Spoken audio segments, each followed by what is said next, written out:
Cuttack AICC रो साधारण संपादक तथा विरोधी दलर नेता राहुल गांधी विकृत फोटो एवं चरित्र को आधार करी श्री रतन रंजन सोशल मीडिया रे प्रचार करिथिबारु एहार प्रतिवाद करी आज कांग्रेस पक्षरु रतन रंजन नाम रे लालबाग थाना रे इतला दिया जायछि। गत 5 तारिख दिन रतन रंजन नामक जड़े व्यक्ति राहुल गांधी विकृत फोटो को सोशल मीडिया रे प्रचार करथिले। एहार प्रतिवाद करी आज सोमवार दिन कटक बारवाटी विधायिका सोफिया फिरदौसकर नेतृत्व रे कांग्रेस कर्मी माने लालबाग थाना रे इतला दैछंती। यह एक सांघातिक अपराध। केवल राहुल गांधी नुहे महिला मानकु मध्य एथिरे आक्षेप करा जायछि।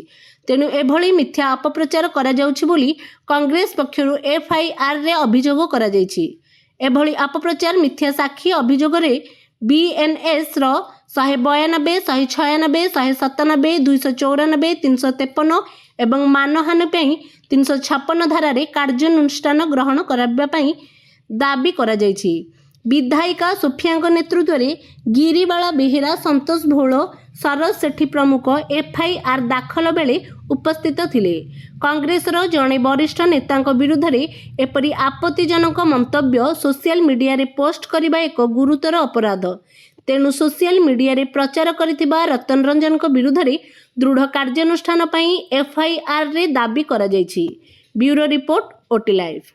देखंतु बीजेपी आईटी सेल तार सबू लिमिट क्रॉस करि जाइछंती। फेक न्यूज फेक प्रोपागेंडा करिबा पई फेक न्यूज तो सबु बेले करंती, किंतु एबे गोटे महिला को असम्मान करिके आमर ऋतुस्राव्य को नेकी जो थट्टा मजाक करिके जो ह्यूमिलेट करिछंती प्रत्येक महिला को, से रागरे से असम्मान जो आमे सहिबु नाही ता पई आमे आज थाना रे आसिकी एफआईआर रजिस्टर करबा पई आसिछु। रिसीविंग कॉपी मध्ये नेइछु।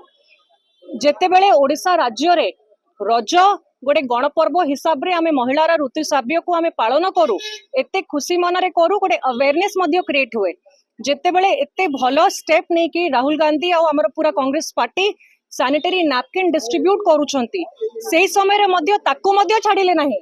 ताकू नै कि एते एते असम्मान करले, थट्टा मजाक उड़ेले, माने हाइट्स ऑफ इनसेंसिटिविटी जोति पई एठी आमी आसिकी आज एफआईआर देइछु। तांको विरोध रे तांको सब अकाउंट्स गुडा को आमे मेंशन करिछु। रतन रंजन जहांकर अकाउंट रु प्रथम दिया हितिला, ता संगे बाकी समस्ते जो माने सर्कुलेट करितले अरुण कौशल समस्ते परे जेते बेले फेक न्यूज ता बस्ट हला से माने ट्वीट मध्ये डिलीट करिसंती। ता माने मानुचंती जानि सुनी कि गोटे हेट्रेड गोटे स्टार्ट करिबा पई एभली पोस्ट करिसंती राहुल गांधी को विरोध रे।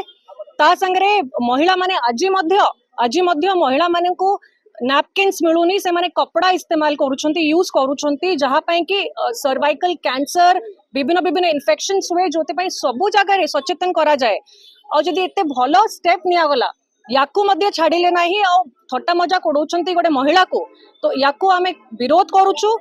जो भली महिला विरोध रे अपराध बढ़ुची, राज्य रे मध्ये गोटे बीजेपी दलर एमएलए महिला को एते तल स्तरीय कमेंट मारिछंती तांको कैरेक्टर उपरे।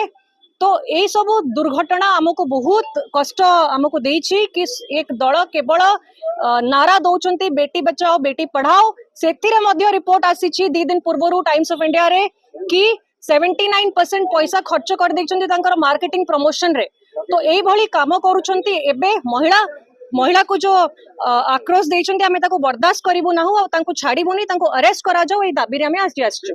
अधिक खबर जानिबा पई आम चैनल को लाइक और सब्सक्राइब करबा सह एहाकु शेयर करंतु।